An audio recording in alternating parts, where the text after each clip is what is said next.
Lesson 85, solving problems with the Pythagorean Theorem.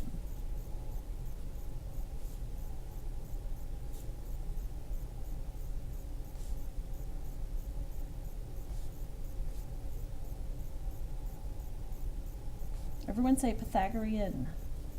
It ends in an N, not an M, so try again. Pythagorean. Okay, so one more time. Say it again. Pythagorean Theorem.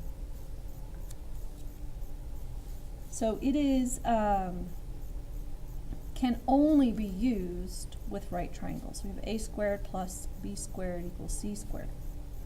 This shows us basically the relationship among the side lengths of the sides on a right triangle.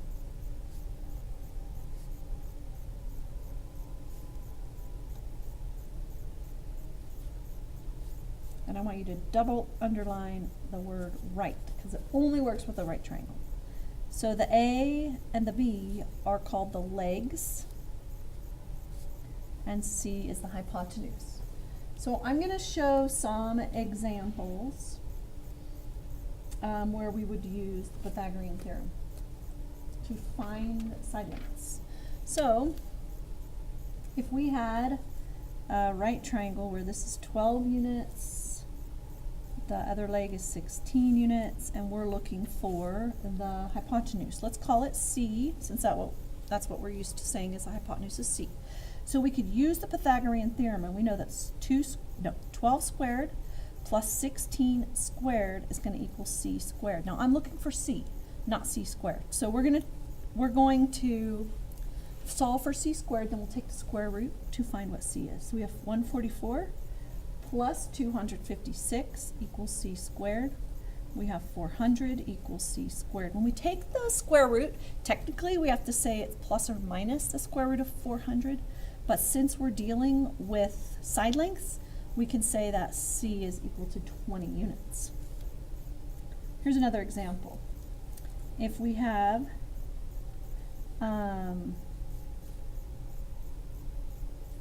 X, and we have 3, and we have 5 right here. Now I don't like the X being there because I'm going to call that either A or B because it's a leg. So sometimes I'll name it X, and you might have to realize this is kind of like the B in our formula. So we have 3 squared plus B squared equals 5 squared. So when I want to solve for B squared, I have to subtract 3 squared from 5 squared. So I have 25 minus 9, B squared equals 16, which means B is plus or minus 4, and in this case it's 4. And here's one more example. We have 10, 10, and we're looking for the hypotenuse. Let's call it M, get us all confused. So A and B are each 10, so we're going to say 10 squared plus 10 squared has to equal M squared. Now we're looking for what M equals. So we have 100 plus 100 equals M squared. 200 equals M squared. Now this is not a perfect square, so we're going to take the square root of 200, which means we have to simplify it. This is equal to the square root of 2 times the square root of 100. And that's what M equals. Square root of 100 is 10 times the square root of 2, and that's what our missing side length equals. Once we have it, we can find areas, we can find perimeters, that sort of thing. So that's the Pythagorean theorem. We also have what's called the converse of the Pythagorean theorem. So Pythagorean theorem says if it's a right triangle, a squared plus b squared equals c squared. Well, the converse says if the sides, so if a squared plus b squared equals c squared on a triangle, so any triangle, then we know, so then that triangle is a right triangle. So if you're not sure if a triangle is right, you can use the Pythagorean theorem.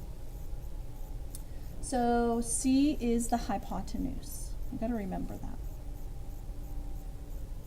So we want to know, is this triangle a right triangle? So we have a 5, we have a 12, and we have a 13 for the hypotenuse. So we're looking at it.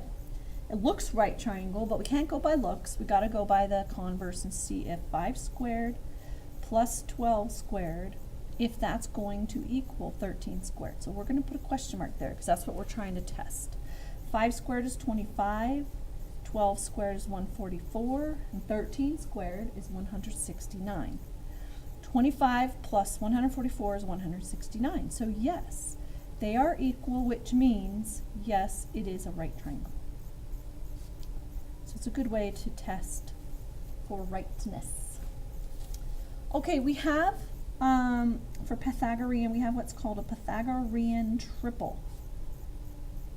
Pythagorean triple is the length of 3 sides of a right triangle that are all whole numbers. Whole numbers is, well, probably counting numbers, because if it's 0, you're not even going to have a triangle.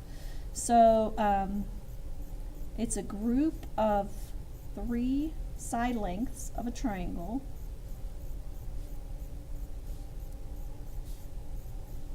No, of a right triangle. Okay, it's got to be right.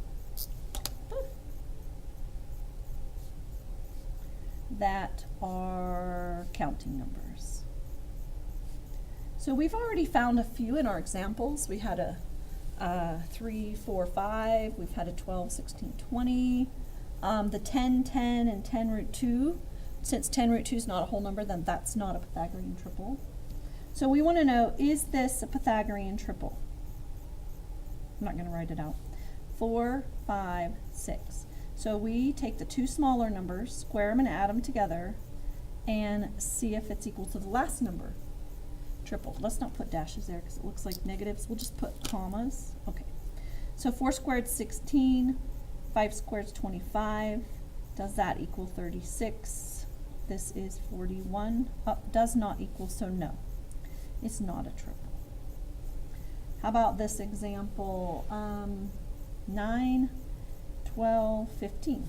So we take 9 squared, add it to 12 squared, and see if it equals 15 squared. 81 plus 144 equals 225. Oh, wait, 225. Yes, so 15 squared is 225. In other words, yes, this is a Pythagorean triple. How about this example? We have 15, 16, and square root of 481. Well, square root of 41 is not a whole number. It's an irrational number. So we're going to say no, because you have to have whole numbers there for one of your side lengths. And that's the end of the lesson.